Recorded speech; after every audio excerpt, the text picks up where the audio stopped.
नमस्कार, स्वागत है आपका एग्जामशाला में। मेरा नाम है हिमांशु। आज है 13 मई। तो चलिए स्टार्ट करते हैं आज के करंट अफेयर एमसीक्यूज। और करंट अफेयर एमसीक्यू स्टार्ट करने से पहले ये 5 क्वेश्चंस का एक टेस्ट, जो आप वीडियो पॉज करिए, इनको अटेम्प्ट करने की कोशिश करिए। अगर आपको नहीं आता तो कोई बात नहीं, छोड़ दीजिए। तो यहाँ पर पहला क्वेश्चन है, who has been appointed as the MD and CEO of IndusInd bank limited. देखिए, आप इन क्वेश्चंस को अटेम्प्ट करने की कोशिश जरूर करिए। नहीं आता है, प्रयास करिए, है ना, थोड़ी देर सोचिए। ऐसा स्किप करके आप छोड़ जाने देंगे तो इसका मतलब है कि आप जो है इस पर अपने माइंड पर, अपने ब्रेन पर कोई ज्यादा प्रेशर नहीं क्रिएट करो। प्रेशर नहीं क्रिएट करेंगे तो आपको आंसर कोई नहीं मिलेगा। ठीक है। सेकंड क्वेश्चन है, which city has been accounted for the highest number of digital transaction in India in 2019। Third question है, who has been appointed as the new prime minister of Malaysia. Fourth question है, who has been conferred with the 2020 Swami Vivekananda Karmayogi award. Fifth question है, 19th productivity congress is to be held in which city. तो ये 5 questions हैं। इन 5 questions को attempt करने की कोशिश करिए। इसका एक्सप्लेनेशन हम लोग देखेंगे वीडियो के एंड में। ठीक है। तो चलिए स्टार्ट करते हैं। आज का पहला एमसीक्यू क्या है। फर्स्ट एमसीक्यू है, ministry of tourism organise the 17th session of the देखो अपना देश वेबिनार ऑन द टाइटल। आपको बताना है कि अभी हाल ही में जो 17th सेशन हुआ देखो अपना देश का, वो किस उस पर था, उसका टाइटल क्या था। तो देखिए, इसका टाइटल था एक्सप्लोरिंग रिवर नीला। थोड़ा सा हम लोग जान लेते हैं एक्सप्लोरिंग रिवर नीला के बारे में। तो यहाँ पर जो एक्सप्लोरिंग रिवर नीला है वो कौन से स्टेट में है, फ्लो होती है। तो इसका जो है फ्लो होता है, मतलब ये कहां पर है, तो ये है केरला में। और इसको वहां पर नाम जाना जाता है भारत फुजा के नाम से, भारत फुजा के नाम से। ठीक है, याद रखिएगा। नहीं याद रहता कोई बात नहीं। तो रिवर नीला, ये यहाँ पर इसका टाइटल क्यों लिया गया है, क्योंकि यहाँ पर एक्सप्लोरिंग रिवर नीला इसको ये प्रेजेंट कर रहा है यहाँ के local food, festival, art forms और कंजर्विंग नेचर्स को, ताकि जो टूरिस्ट आए और उनको यहाँ के बारे में थोड़ा सा इनको अवेयर किया जाए। ठीक है। तो ये 17 सेशन था। अच्छा, 17 सेशन का पहला जो टाइटल था वो एक्सप्लोरिंग रिवर नीला का था, जो 9 मई को कंडक्ट हुआ। ठीक है, याद रखिएगा, 9 मई को कंडक्ट हुआ था। इसका एक दूसरा टाइटल है जो 12 मई को कंडक्ट हुआ था। इसका एक दूसरा टाइटल है 12 मई को कंडक्ट हुआ था। आपको एक कमेंट सेक्शन में मेंशन करके बताना है कि जो 12 मई का जो टाइटल था उसका टाइटल क्या था। ठीक है, 12 मई को एक दूसरा जो है 17 सेशन हुआ देखो अपना देश पर, उसका टाइटल क्या था। बढ़ते हैं हम लोग अगले क्वेश्चन पर। क्वेश्चन नंबर 2 है हमारा, which state showed worst infant mortality rate in India in the country in the country as per the registered journal of India's data। आपको ये बताना है कि इंडिया में सबसे वर्स्ट इन्फेंट मोर्टेलिटी रेट किस स्टेट का रहा। तो देखिए, यहां पर सबसे वर्स्ट जो इन्फेंट मोर्टेलिटी रेट है वो मध्य प्रदेश का रहा। अब हम लोग जान लेते हैं इन्फेंट मोर्टेलिटी रेट क्या था। देखिए, इन्फेंट मोर्टेलिटी रेट वो होता है जिसमें कोई भी चाइल्ड, मान लीजिए इस चाइल्ड का जन्म हुआ आज, और चाइल्ड का जन्म होने के बाद 30 दिन के अंदर अगर चाइल्ड की डेथ हो जाती है तो उसे हम लोग इन्फेंट मोर्टेलिटी रेट कहते हैं। इसका मेजरमेंट जो किया जाता है वो 1000 पर किया जाता है। मतलब अगर आप 1000 जो है चाइल्ड का जन्म होता है, उनमें से कितने जो है चाइल्ड हैं जिनकी 30 दिन के अंदर डेथ हो जाती है, उसे हम लोग कहेंगे इन्फेंट मोर्टेलिटी रेट। ठीक है। तो इसमें सबसे वर्स्ट किसका है, आपको याद रखना है, मध्य प्रदेश। बढ़ते हैं हम लोग अगले क्वेश्चन की तरफ। क्वेश्चन नंबर हमारा 3 है, government of India released 6,195 crore rupees fund to how many states. आपको ये बताना है कि अभी हाल ही में गवर्नमेंट ऑफ इंडिया ने जो फंड दिया है वो कितने स्टेट में दिया है। देखिए, इसका सही जवाब है कितना, 14। इसके बारे में थोड़ा सा हम लोग कंटेक्स्ट जान लेते हैं। देखिए, कंटेक्स्ट क्या है। यहां पर जो अभी हाल ही में गवर्नमेंट ने 6,195 करोड़ रुपीस दिया है, ये यहां पर ये 14 स्टेट में दिया है। ये किसके रिकमेंडेशन पे दिया है, थोड़ा सा याद रखिएगा, 15th फाइनेंस कमीशन के जो है रिकमेंडेशन पर ये ग्रांट दी गई है, और ये जो ग्रांट दी गई है ये इनमें से लगभग 1000 करोड़ जो है लगभग केरला, 9000 जो है 100 लगभग हिमाचल प्रदेश, ये जो है इनको दिया गया अमाउंट। अच्छा, ये जो अमाउंट दिया गया है ये 15 फाइनेंस कमीशन के रिकमेंडेशन पर दिया गया। अमाउंट कितना दिया गया ये आपके लिए इंपॉर्टेंट नहीं है, ठीक है। कितना अमाउंट दिया गया, किसको अमाउंट दिया गया, ये इंपॉर्टेंट नहीं है। आपको यहाँ पर इंपॉर्टेंट ये है कि 15 फाइनेंस कमीशन जो है उसके चेयरमैन कौन है, ये कमेंट सेक्शन में मेंशन करके बताइए कि 15 फाइनेंस कमीशन के चेयरमैन कौन है, ठीक है, ये आपको बताना है। अच्छा, 15 फाइनेंस कमीशन के चेयरमैन, यहां पर आपको ये भी बताना है कि 15 फाइनेंस कमीशन मतलब कोई भी फाइनेंस कमीशन होता है उसका अपॉइंटमेंट किसके द्वारा किया जाता है, ठीक है, इसको आप कमेंट सेक्शन में मेंशन करिए। चलिए बढ़ते हैं हम लोग अगले क्वेश्चन की तरफ। क्वेश्चन नंबर हमारा फोर्थ है, which ministry launch champion portal. Champion portal अभी हाल ही में किस मिनिस्ट्री के द्वारा लॉन्च किया गया है, तो यहां पर देखिए इसका सही जवाब है चैंपियन पोर्टल लॉन्च किया गया है एमएसएमई के द्वारा। एमएसएमई के द्वारा जो है अभी हाल ही में चैंपियन पोर्टल लॉन्च किया गया है। आप अच्छा बताइएगा कमेंट सेक्शन में कि अभी हाल ही में एमएसएमई जो मिनिस्ट्री है वो किसके हाथ में है, मतलब इसका मिनिस्टर कौन है। थोड़ा सा हम लोग जान लेते हैं कि चैंपियन पोर्टल है क्या, इसका कंटेक्स्ट क्या है।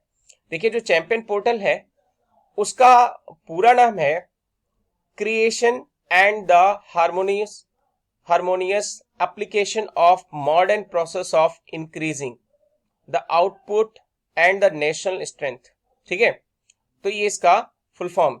अच्छा, चैंपियन पोर्टल किस लिए बनाया गया है, तो चैंपियन पोर्टल का एम जो है वो एम ये है कि जो स्मॉलर यूनिट रहेंगी यानी किसी भी इंडस्ट्रीज की, तो वहां पर हम उनके लिए कुछ ऐसे जो है सॉल्विंग लाएं जहां पर उनकी ग्रेवेंसेस उनको एनकरेज करें, उनको सपोर्ट करें और उनकी हेल्प कर सकें। किस क्षेत्र में, आर्टिफिशियल इंटेलिजेंस हो, डाटा एनालिटिक्स हो या मशीन लर्निंग प्रोग्राम हो, इसमें। और इस चैंपियन पोर्टल को देखिए लिंक किया जाएगा, और वो लिंक किया जाएगा किसके द्वारा, यानी CPGRAMS। इसका फुल फॉर्म आप पूछ सकते हैं क्या होता है, देखिए यहां नीचे लिखा हुआ है centralise public grievances redress and monitoring system, ठीक है। तो इससे चैंपियन पोर्टल को क्या कर दिया जाएगा, लिंक कर दिया जाएगा, और वहां पर जाके अगर मान लो कोई इंडस्ट्रीज है, वो इंडस्ट्रीज की हेल्प के लिए, उसकी सहायता के लिए ये चैंपियन पोर्टल बनाया गया है। आपको बस इतना याद रखना है चैंपियन पोर्टल किस मिनिस्ट्री के द्वारा जारी किया गया है। बढ़ते हैं हम लोग अगले क्वेश्चन की तरफ, और क्वेश्चन नंबर हमारा फिफ्थ है, which ministry establish technology centre helps to manufacture micro parts of the कोविड-19 किट्स। आपको ये बताना है कि अभी हाल ही में जो कोविड-19 के जो माइक्रो पार्ट हैं वो किस मिनिस्ट्री के द्वारा डेवलप किए जाएंगे। तो इसका अभी हाल ही में जो है आंसर होगा, क्या होगा बताइए जरा, सोचिए इसको। तो इसका सही आंसर है एमएसएमई, ठीक है। एमएसएमई के द्वारा जो माइक्रो पार्ट्स हैं वो इंडिया में डेवलप किए जाएंगे। यहां पर इसका कंटेक्स्ट थोड़ा सा देख लीजिए। जो अभी हाल ही में micro small and medium enterprise के द्वारा क्या किया जाएगा, यहां पर जो डायग्नोस्टिक किट होते हैं कोविड-19 के, आरटीपीसीआर, इसका फुल फॉर्म होता है reverse transcription polymers chains reactions machine. इसके जो है इक्विपमेंट यानी जो स्मॉल इक्विपमेंट प्रोडक्ट है वो एमएसएमई जो है के द्वारा जारी किए जाएंगे। बढ़ते हैं हम लोग अगले क्वेश्चन की तरफ। क्वेश्चन नंबर हमारा 6 है, अटल पेंशन योजना इंप्लीमेंट बाय, यानी आपको ये बताना है कि अटल पेंशन योजना किसके द्वारा इंप्लीमेंट की गई थी। देखिए ये इंप्लीमेंट की गई थी pension fund regulatory development authority of India के द्वारा। कब ये लागू हुई थी, तो देखिए 9 मई 2015 को ये लागू हुई थी, और अभी इसके जो है 5 साल कंप्लीट हो गए हैं। थोड़ा सा अटल पेंशन योजना के बारे में हम लोग जान लेते हैं कि देखिए अटल पेंशन योजना में क्या है, यहां पर आपकी अगर एज 18 to 40 ईयर्स के बीच में है तो आप अटल पेंशन योजना में अपना जो है पेंशन अकाउंट खुलवा सकते हैं। इसमें होगा क्या कि आप 18 to 40 ईयर्स के बीच में एक लिमिटेड अमाउंट आप जमा करेंगे, जो कि आपको एक 60 ईयर्स मतलब 60 साल के बाद आपको एक पेंशन देगा, और ये पेंशन 1000 से लेकर आपका 5000 के बीच में होगी। यानी अगर आप जिस तरीके का पेंशन चाहते हैं, सपोज दैट आप 5000 की पेंशन चाहते हैं आफ्टर द 60 ईयर्स, तो आपको इस एज के दौरान आपको कुछ अमाउंट जमा करना पड़ेगा, ठीक है। तो यह था अटल पेंशन योजना के बारे में, और इसके अभी हाल ही में 5 साल कंप्लीट हो गए। अब थोड़ा सा हम लोग जान लेते हैं यानी pension fund regulatory development authority के बारे में। देखिए पेंशन फंड जो है पेंशन फंड ये जो है कब स्टैब्लिश हुआ था, तो 2003 में स्टैब्लिश हुआ था। हेडक्वार्टर इसका कहां पर है, नई दिल्ली में है। और इसके जो चेयरमैन है सुप्रातिम बंदोपाध्याय। और ये कौन सी मिनिस्ट्री के अंदर आती है ये आपको याद रखना इंपॉर्टेंट है, तो ये मिनिस्ट्री ऑफ फाइनेंस के अंतर्गत आती है। ठीक है, चलिए हम लोग बढ़ते हैं अगले क्वेश्चन की तरफ। क्वेश्चन नंबर हमारा 7 है, how many new mandis integrated e NAM platform. आपको ये बताना है कि भी हाल ही में ई नाम प्लेटफॉर्म के अंदर कितनी मंडीज को भी हाल ही में इंटीग्रेट किया गया है, तो इसका सही जवाब है ए, यानी 117 जो है मंडी को क्या किया गया है, यहां पर ई नाम से जोड़ दिया गया है। अब ई नाम पोर्टल क्या है, देखिए ई नाम पोर्टल जो है ये 2016 में इसका एक स्कीम शुरू हुआ था। इसका फुल फॉर्म होता है electronic national agriculture market.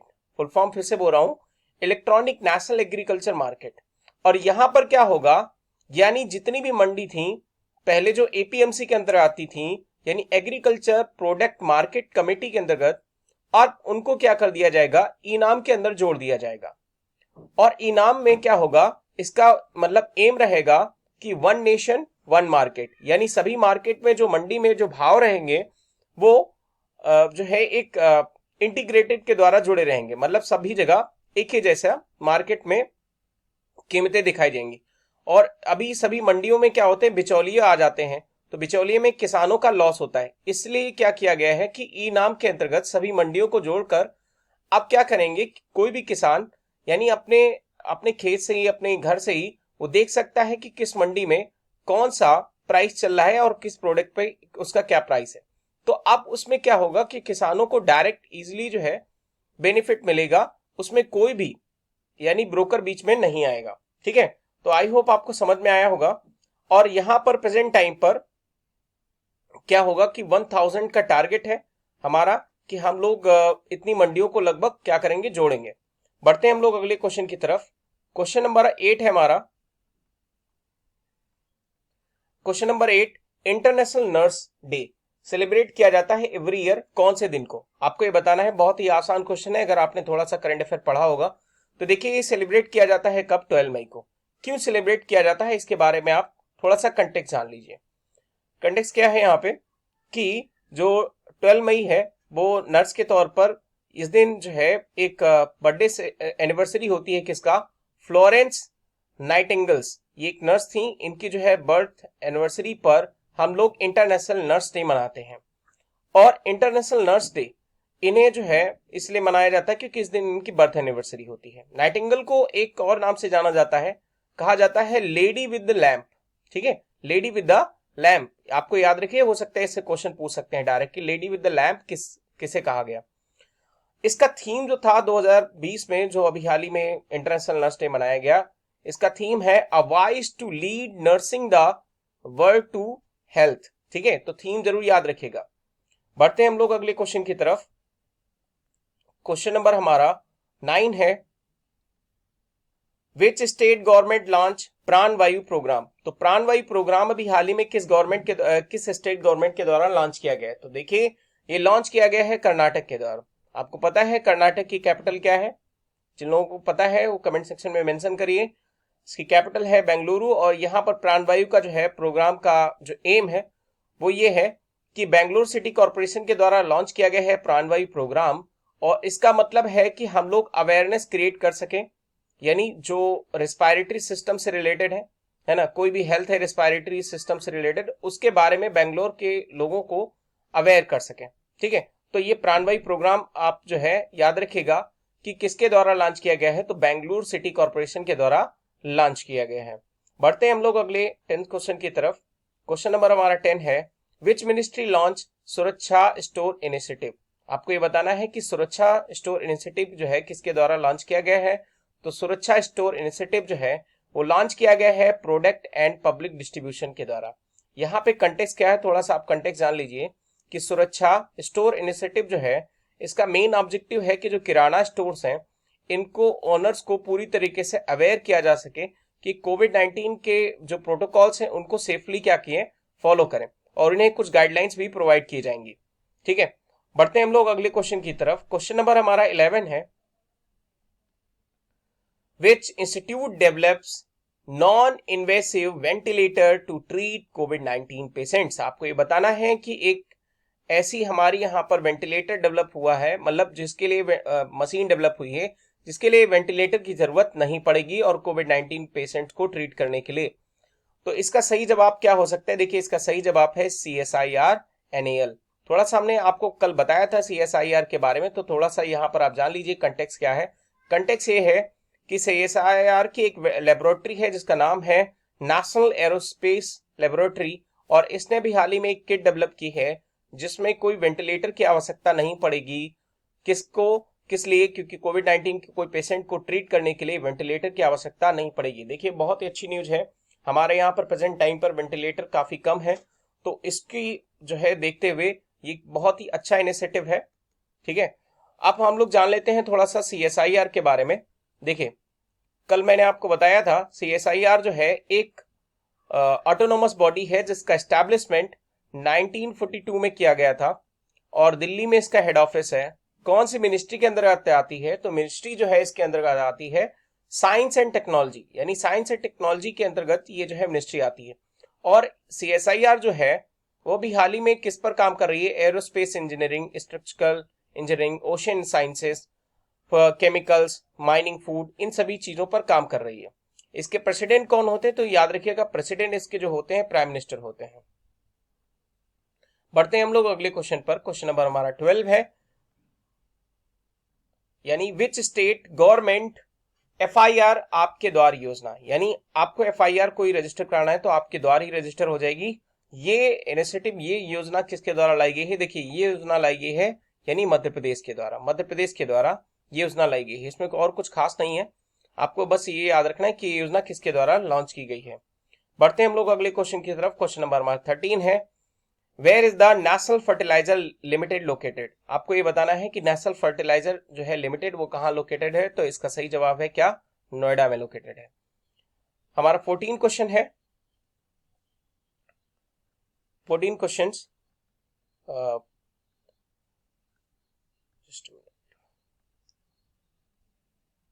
Department of biotech and biotechnology industries research assistant council BIARC approved the proposals for device diagnostic vaccines, candidate therapeutics and other interventions have been recommended for the receiving financial support। आपको बताना है कि अभी हाल ही में जो biotechnology industries research assistant council है, इसने भी हाल ही में जो अप्रूवल दिया है वो कितने फाइनेंशियल सपोर्ट के लिए दिया है। ठीक है, तो इसको बताइए। देखिए, इसका सही जवाब है यानी 70। अब यहाँ पे कंटेक्स्ट क्या है थोड़ा सा हम लोग जान लेते हैं। कंटेक्स्ट ये है कि देखिए, ये जो इंस्टीट्यूट है, ये इंस्टीट्यूट ने अभी हाल ही में क्या किया है, जो कोविड-19 से रिलेटेड, ठीक है, कोविड-19 से रिलेटेड अगर कोई भी पर्सन, यानी कोई वैक्सीन, कोई डायग्नोस्टिक डिवाइस, कुछ भी आप मतलब जो है अगर रिसर्च करना चाहते हैं तो उसके लिए ये अप्रूवल जो है इस इंस्टीट्यूट ने दिया है 17 जो है बॉडीज को या फिर किसी इंडिविजुअल पर्सन को, कि आप यहाँ पर इसके लिए जो है फाइनेंशियल सपोर्ट की आवश्यकता पड़ती है या फिर कुछ भी, तो यहाँ पर 17 इंस्टीट्यूशन और या इंडिविजुअल्स जो कोविड-19 के लिए रिसर्च कर रहे हैं उनको ये दिया गया है फाइनेंशियल सपोर्ट वगैरह। ठीक है, बढ़ते हैं हम लोग अगले क्वेश्चन की तरफ। क्वेश्चन नंबर हमारा 15 है, research centre Imarat is the premier lab. ये आपको बताना है कि ये लैब जो है किसके अंतर्गत आती है। देखिए, ये लैब आती है किसके अंतर्गत? DRDO, यानी DRDO जो है इसके अंतर्गत ये लैब मतलब DRDO RCI, ये जो है लैब किसके अंतर्गत काम करती है? तो ये लैब काम करती है DRDO के अंतर्गत। अब बताइएगा DRDO का एस्टैब्लिशमेंट कब हुआ था? कल मैंने आपको बताया था। ठीक है, तो इसको कमेंट सेक्शन में मेंशन करिए कि DRDO का एस्टैब्लिशमेंट कब हुआ था। ठीक है, बढ़ते हैं अब हम उस क्वेश्चन की तरफ जो मैंने आपको पास्ट टेस्ट दिए थे। इसमें पहला क्वेश्चन हमारा था, first question, who has been appointed as the MD and CEO of IndusInd bank. देखिए, इसका आंसर है सुमंत काटपिला। सुमंत काटपिला।